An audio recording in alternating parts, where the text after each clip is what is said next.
श्रद्धावान साधक साधिकाएं, धर्म में महिलाओं का योगदान प्रमुख है, अग्र है।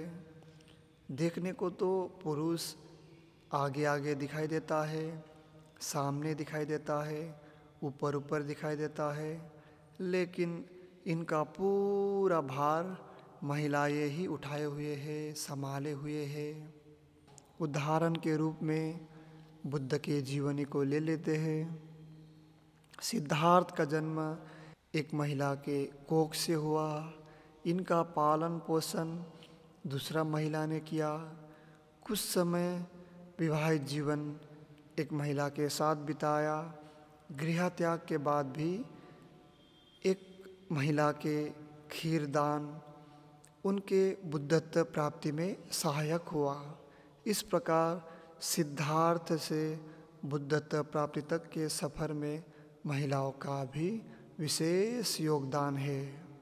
ज्ञान प्राप्ति के बाद भी अनेक उपासकों को, भिक्षुओं को, बुद्ध को महिलाओं ने ही भोजन तैयार करके दान स्वरूप भेंट किया। इन्हीं महिलाओं के द्वारा तैयार किए गए भोजन का पान करके भिक्षु, उपासक या साधक सतत शील सदाचार का अभ्यास करते हुए, साधना का अभ्यास करते हुए अरहत की प्राप्ति करने में सफल हुआ। सोवान, सगुदगामी, अनागामी, अरहत अनेक फल को प्राप्त हुए। विशाखा महाउपासिका का भी विशेष रूप से धर्म में योगदान है। उन्होंने अनेक साधना केंद्र बनाए, अनेक वेदशालाएं बनाए, साधकों को रहने के लिए, भिक्षुओं को रहने के लिए कुटी बनवाए, शून्यागार बनवाए, विहार बनवाए।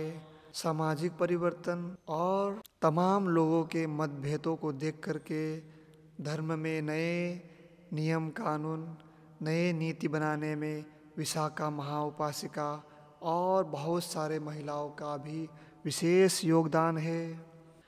महाप्रजापति गौतमी, उत्तरा थेरी, अनेक थेरियों ने धर्म प्रचार प्रसार में, ध्यान साधना का प्रसार प्रसार में आगे बढ़ाने में बहुत बड़ा योगदान दिया है। इस प्रकार से बुद्ध के जीवन में धर्म प्रसार प्रसार करने में, ध्यान साधना को आगे बढ़ाने में बहुत बड़ा योगदान रहा है। और बुद्ध के बाद भी अशोक की बेटी संघमित्रा और उनके बाद भी बहुत सारे उपासिकाओं ने, थेरियों ने इसी प्रकार से धर्म ध्यान साधना को आगे बढ़ाता रहा है। वर्तमान जीवन में देखिए, कहीं पे भी धर्म सभा हो, कहीं विहारों में, मंदिरों में सत्संग हो, प्रवचन हो या कोई भी आध्यात्मिक कृत्य हो रहा हो, उस स्थान में पूरा भीड़ महिलाओं का ही रहता है। इस प्रकार से इतिहास से लेकर आज तक धर्म में, ध्यान में या आध्यात्मिक जीवन में महिलाओं का विशेष योगदान रहा है। इसलिए आगे भी सतत धर्म, ध्यान, साधना और आध्यात्मिक जीवन को इसी भांति आगे ले जाने में महिलाओं का पूरा योगदान होना चाहिए। इसीलिए किसी बुद्ध पुरुष ने कहा है, किसी प्रवचन में सुना है, किसी ने बताया है, किसी किताब में लिखा है, इस भांति बेहोशी में महिलाओं को नहीं जाना है, आगे नहीं बढ़ना है।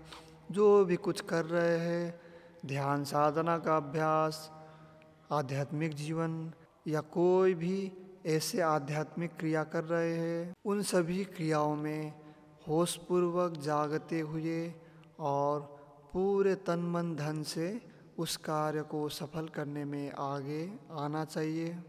इसी भांति धर्म को आगे बढ़ाते रहिए। धन्यवाद।